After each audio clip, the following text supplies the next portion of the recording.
Okay, I I am streaming this as unlisted because I am still sick and I don't have editing in me today or much of anything else. And I want to try and get through this very quickly because I want to also schedule a live stream to cover some other shit. But I don't know how much I got left in me. So let me just get right to the point here. Since I've been sick, since like last Saturday, 6 days ago, I've tried to catch up on some shit on Twitter. It's taken a little while, but I mean, there's some things I've caught up on, and I don't know. I just the shit being said, I find to be kind of ridiculous. Like, I'll get to that one in a second. Actually, let me put this in a different tab, not to lose it. Okay. Like, there's been some tweets where like this one here, like this. I had made a tweet. I put a tweet out saying, anyone refusing to show evidence simply does not have any evidence. And once again, the one hiding behind the anonymity is talking about truth surfacing. Honest people don't need to hide. Only those people with shit to hide need to hide. And I stand by this. Okay, because let me be very frank here. If you're going to make an outrageous claim or a pretty substantial claim, a claim that will alter the course of a discussion, then you need to provide evidence or proof, or at the very least, you need to provide the credibility of the person making the claim. And if you do none of this, then the person making the claim behind anonymity is nothing more than a shit talker. Okay, that's just the facts of the matter. Okay, and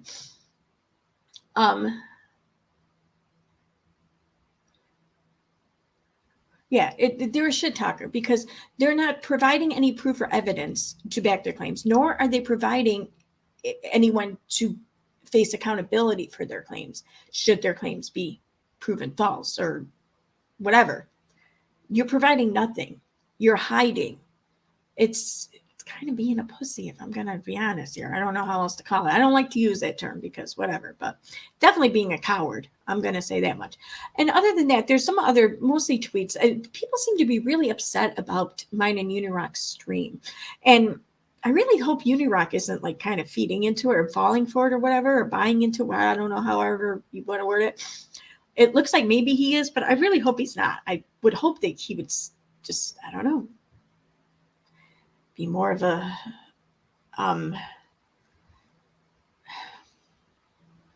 person who stood by themselves.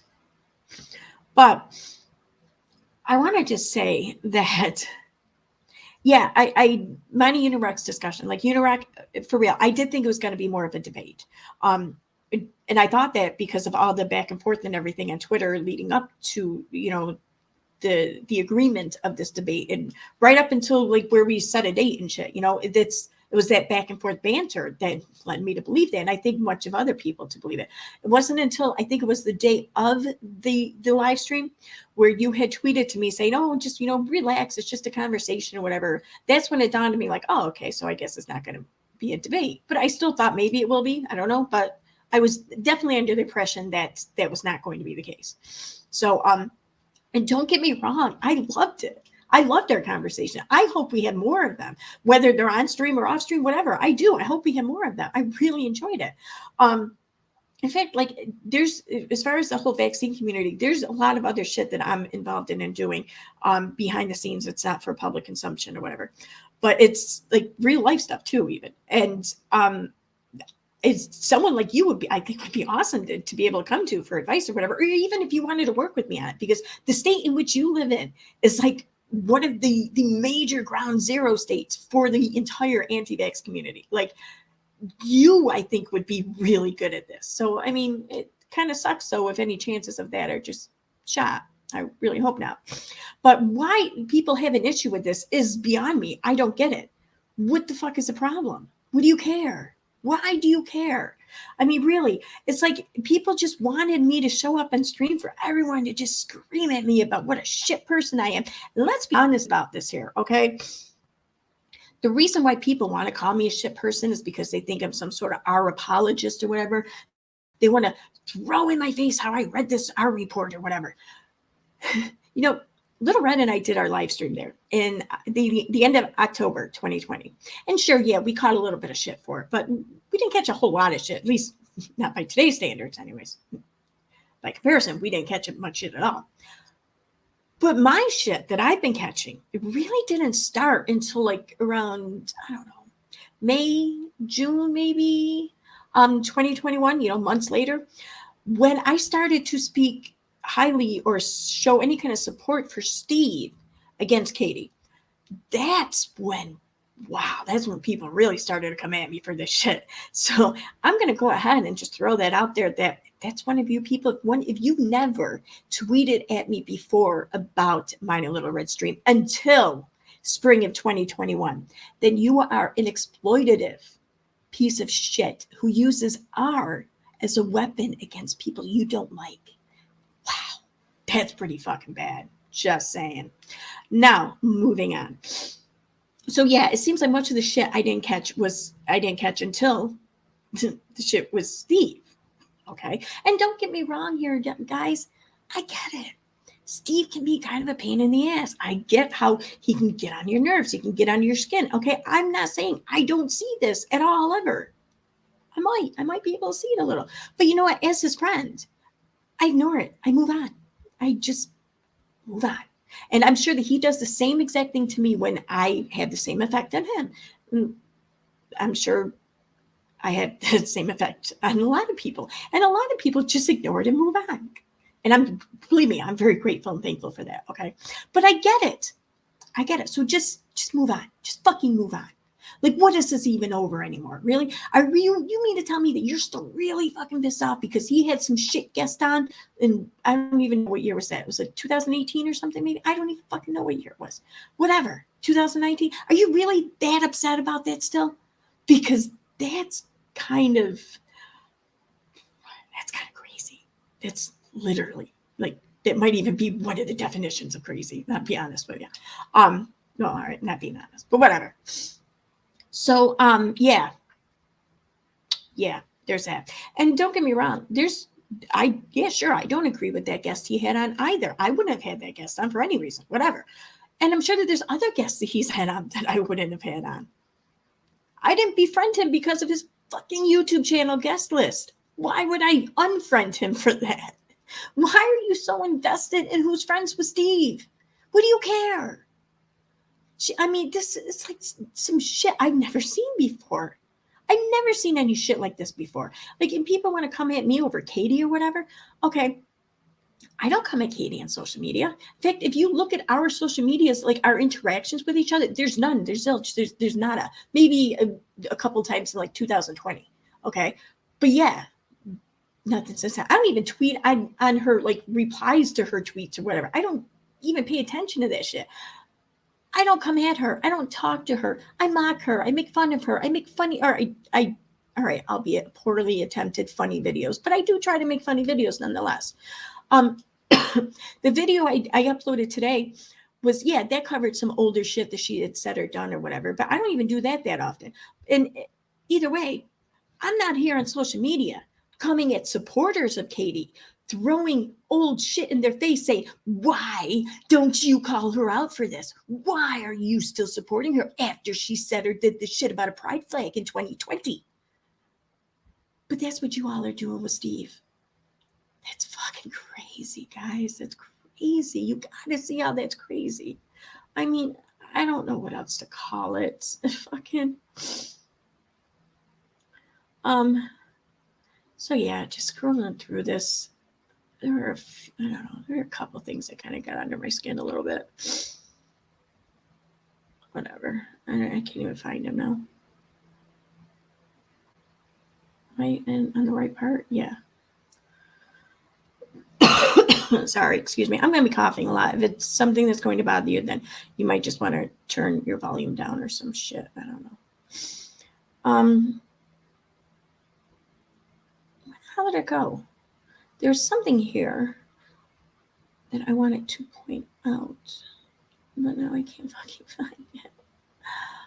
My stomach's going to growl too. You're going to hear my stomach growl in just a second. It's going to be loud, I think, because I'm hungry. I don't really want to eat though yet. I'm not sure if I should really eat much yet.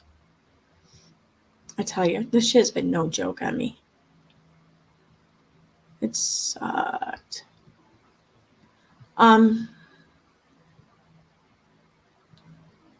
Oh yeah, I do want to put it out there. Wait.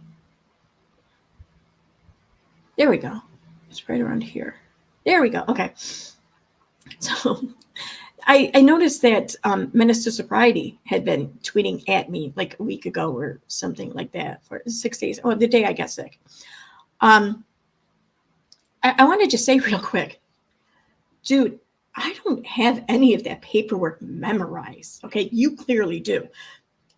But like, I read the paperwork when it was first shown to me. I commented on the paperwork. I did a stream about it and discussed it. But after that, it kind of just got filed in the land of the lost in my mind. Okay. I don't remember any of the shit that's in any of these documents. The fact you do was kind of fucking creepy. I'm just throwing that out there. And the fact that you call it another McNarrative. McNarrative, really? And you want to sit there and act like that this has nothing to do with Steve. This is about sexual harassment allegations or whatever else. But that's what it's about. It has nothing to do with Steve. You're calling it a McNarrative. You're calling it after Steve. So clearly it's all about Steve in your mind. You can't deny that. I don't care, say what you want. You can't fucking deny that. And there was another thing from Menace to Sobriety. Why he tagged me in all of these fucking tweets is not beyond me. I mean, whatever. Oh, here it is. Yes. We could discuss, again, McNarratives. We could discuss the McNarratives for weeks on end. Let's look at one example.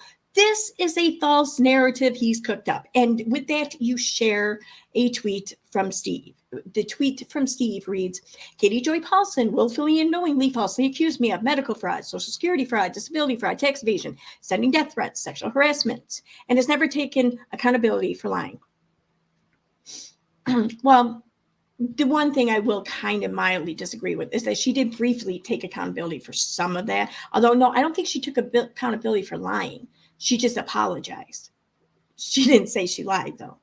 That was never said. That was never said. So, yeah, I guess that's actually not a false statement.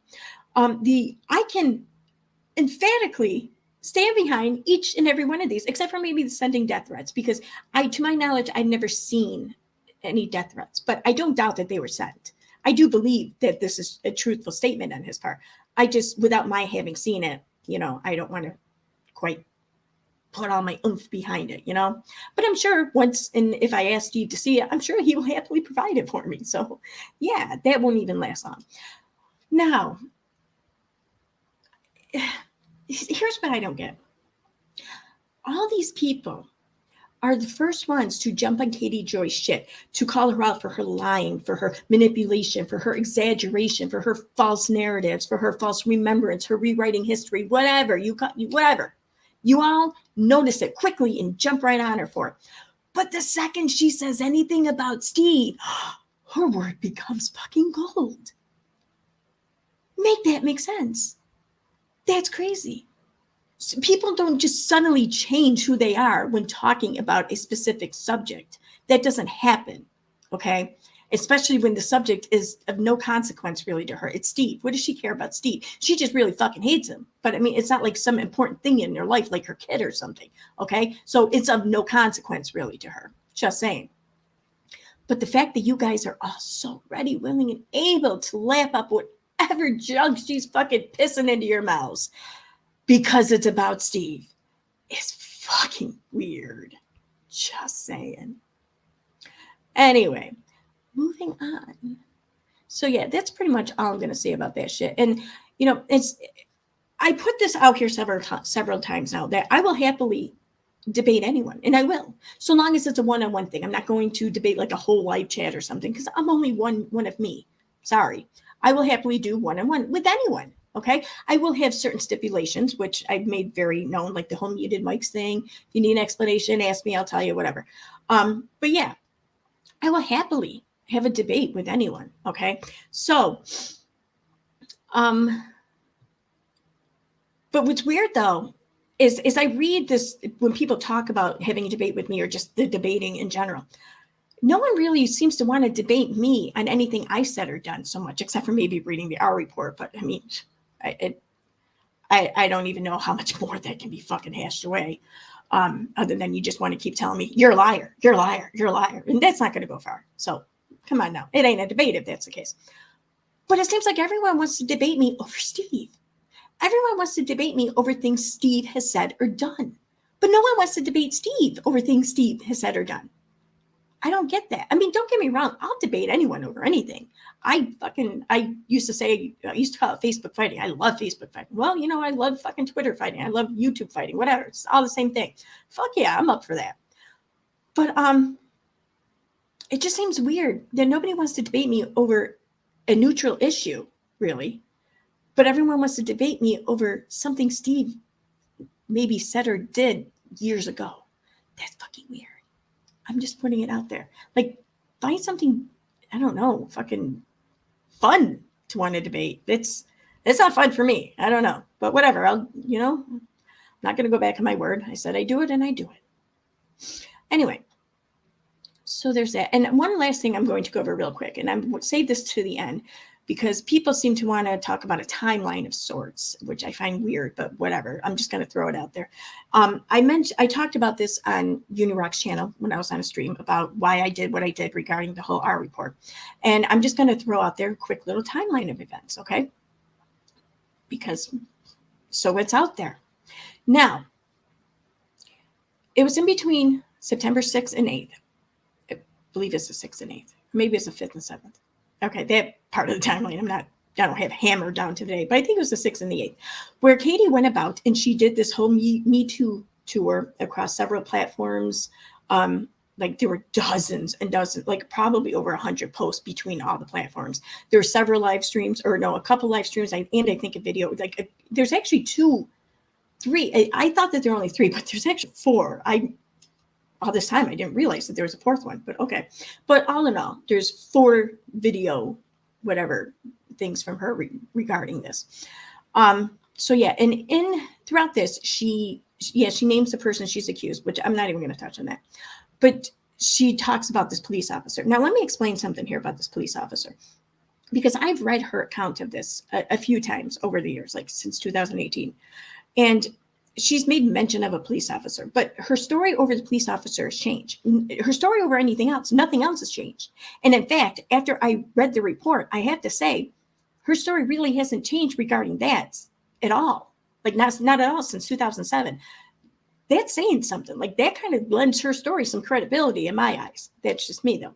But when it comes to this police officer, she didn't start talking about this, as far as I can see, until 2018. And since then, the story has evolved. It has changed. It has grown. Like it's just blown right the fuck up. It's gotten to the point where back in 2020, this timeline in question here, it's gotten to the point that when she discussed it then, it was like she was discussing less and less about the night itself in 2007, but made it more and more about her quote unquote interrogation by this officer. That's the impression I got. Whatever, my opinion. So there's that. This is what I'm addressing. It's the whole police officer thing. Okay. Now that stood out to me. And then when she outed the police department this time, because in the past, from what I read, she never outed anyone, any place, any officer, no one. But this time she outed the officer and the police department. So there's no, I don't know, confusion really. So, and she even said that he was still there from what she believed. And I thought, wow, if this is true and he's still there, well, then this department needs to know about it. But if it's not true, he's still there, well, then he should fucking know about this. So on the 8th, I compiled all of this information or whatever regarding this, put it in a Google Drive, and I emailed the department. So I want to just go over this quick little timeline because there is some discrepancy about some things, it seems. Excuse me. Like I said, I'm going to be coughing. So yeah, I emailed them on the 8th. Just want to put that out there. Okay. Now, in the information that I compiled, now I hadn't paid much attention to everything I compiled. I just kind of threw it all together. If it had to do with it, discussed it, whatever. But at some point after the 8th, I had really looked at all the information I had in there because I kind of tweaked some things, going forward afterwards. Because you'll see some things that were added a little bit later. I don't know. I think this was added. this was added September 15th, for example. Okay, there's some, so I was in and out of this folder throughout, a good week or so afterwards. But it was during that time where I noticed that some of the screenshots I had to do with a Facebook post of hers. And this Facebook post, she went on to write, Amy and I went to high school together. I've known her since grade school. She grew up in the NE Catholic community, which the accused family is in. The accused got kicked out of Totino Grace. The accused owns a limo company who leases and uses limos a lot, funeral homes, connect dots, because apparently the accused family also owns funeral homes. So, and then Katie, provided screenshots of this girl, Amy, and her comments and everything. So I thought, geez, this is someone local to her. People local to her are believing this shit. People who they went to high school with and everything are believing this shit. Okay. And I believe it was this post or it was another post where her own mother, Katie's own mother, even commented on it. So what the fuck? So that tells me that people local are believing this. Okay. That's kind of standing out in my mind. That's bothering me. So and after I sent the shit to the police department, whatever, I got a response. And long story short, I became aware that the part of the interview where Katie alleges all these horrible things were said to her and whatnot, that this interview was recorded. So I thought, gee, I could really prove this true or not, but still, I wasn't still cool with him. I went back and forth with it, back and forth, but I couldn't let go of the fact that locally to her, people were hearing this and believing it. And I mean, if survivors, if they can't report to authorities what happened to them, if they can't be believed, if they believe they can't be believed, if they think that they're not going to be taken seriously, or they think that their reports can kind of go nowhere, then no one's going to report. What kind of a community do you have after that? And I have an idea. I'll just leave it at that. But for my own personal reasons, this bothered me. This was something I could not overlook. This was something I was not able to let go. So this was something that drove me to request the report. I requested the interview's transcripts, okay, this transcription of it. I also requested, my first request, mind you, this is where the timeline comes in, apparently, because my first requests.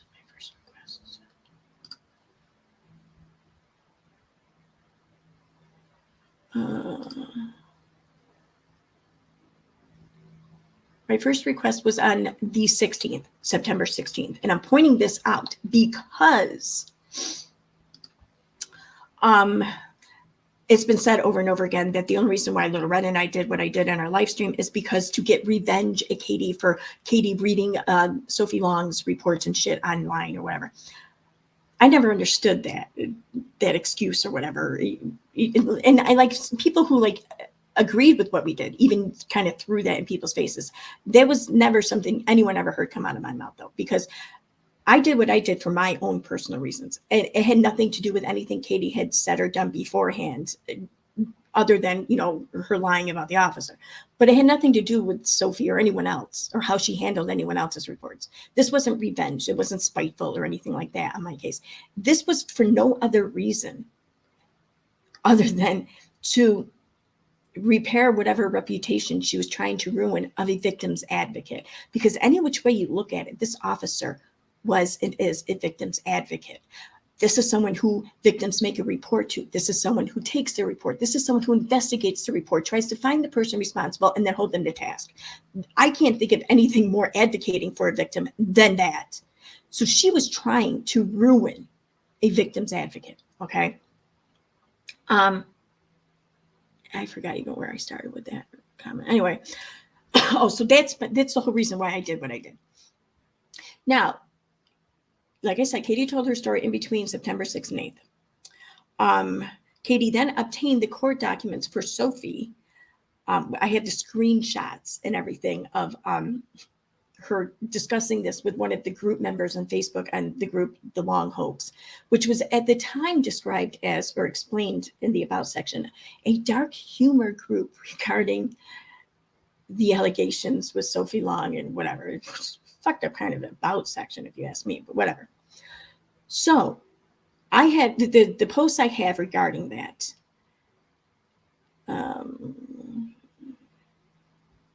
They obtained were right around the 27th of September. It might have been like the 26th, because the stream she did was on the 27th of September, where she read these reports. Okay. Now, my first request for these reports was on the 16th. So how the fuck was this in revenge for something that didn't even happen yet? Let's be real here. Okay. Now,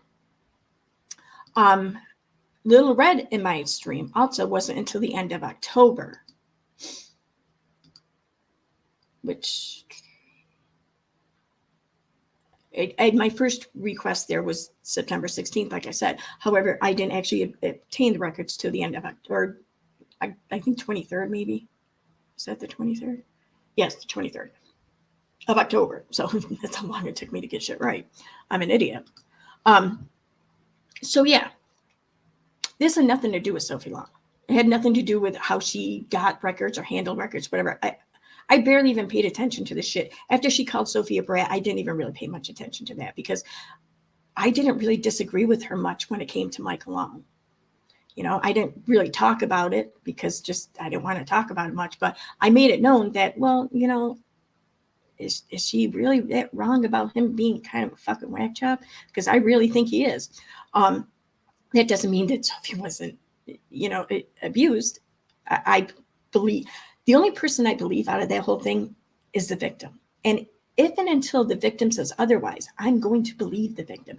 Therefore, I believe that it happened because Sophie's the one who said that it happened, not because Michael said it happened. I don't believe Michael or the mother for as far as I can fucking throw them. Anyway, end of that. So yeah, what we did had nothing to do with that shit. Okay. So yeah, there's that timeline. And yeah, so I think that's the end of the timeline I wanted to really mention. Oh yeah. So yeah, and I get the report. And there was no transcription for the interview because the interview had never been transcribed. I don't really think that their case was really opened up much once the investigation concluded, if at all. So there was no transcription. That's why I didn't have it. Now, I'm streaming. Can you give me a minute? I'm almost done. I'm going to wrap it up. So, sorry. Where did I leave off? Yeah, so that's why I didn't have the transcription. Instead, what I had were investigative steps taken by the investigating officer to prove that, yeah, he did investigate. He did his due diligence. He did what was everything that was expected of him to do as an investigator. Therefore, her claims, in my opinion, were, you know, kind of just wrong. However, it wasn't until after mine and Red's stream when Katie got all upset about it, she then finally filed a complaint with this police department again about the officer's conduct way back in 2007, alleged conduct. That's when shit was investigated. And when they did this investigation, they had to investigate his conduct back in 2007. But the department can, in fact, review the recording, in which they did. And that's why they found her claims quickly unfounded. Okay, which means, yeah, she lied about that. Okay, now people want to say, well, maybe it's confusion or misremembrance or maybe a difference of impression. And I'll give a little bit of leeway. But again, you all need to listen to the claims she said on video about this officer. In fact, I have a video of that on my channel in the same PSA playlist here. I don't see how that was just like, I don't know, difference of interpretation or whatever. I don't see how that's possible. That's just me. Was that it? I feel like maybe that wasn't it. I'm not sure. But yeah, so the reason why I did this is because, like I said, I think I said anyways, the officer didn't have a voice. The officer couldn't come out and start speaking ill of an alleged potential, victim here of a crime. What if the investigation were to pick up over some new clue or whatever, and were to go further or God forbid, like prosecution actually happened. God forbid that were to happen after you painted her out to be a liar. He can't do that. He's bound by, I imagine, ethics or whatever on why he can't do that to an alleged victim, especially of these types of crimes. So yeah, that's why I did what I did, because there was nobody else out there speaking on behalf of the advocate. Okay. And Katie has a large platform, and people were starting to listen and believe her. And she has no right. She don't fucking take this wrong. She has no right to do that. I don't care what kind of crime she had been a victim of years prior, 13 years prior. 13 years later, she has no right to disparage the advocate in this case and to try to ruin the professional and personal life because she's mad about something. She has no fucking right. Nobody does. Nobody has a right to take away someone working on behalf of victims, to take that away from a community. Nobody has a right to take that away from future victims. Nobody has that fucking right. Make no mistake about that. That's why I did what I did. Because it sucks when you feel like you don't have that. On that note, I'm done. I'm just going to leave it at this. You want to keep pushing this narrative and running with this story or whatever? Well, then you know what? You're fucking disgusting. And I'm telling you right now, from here on out, I'm going to start checking people's Twitters. I'm going to see just who exactly said what regarding this before May 2021. And I'm going to call y'all out if you said nothing about it. Just putting y'all on notice there, because I'm done. I'm done being quiet. And I'm going to start reminding people of why it is I did what I did, of what it is she said, of what was at stake here. I'm going to start fucking speaking up and reminding people. You want to run your mouth with your fucking little bullshit trying to tear me down or whatever, ruin my reputation? Oh, fuck no. I'm coming out swinging now. So, on that note, it's a warning. Fuck you.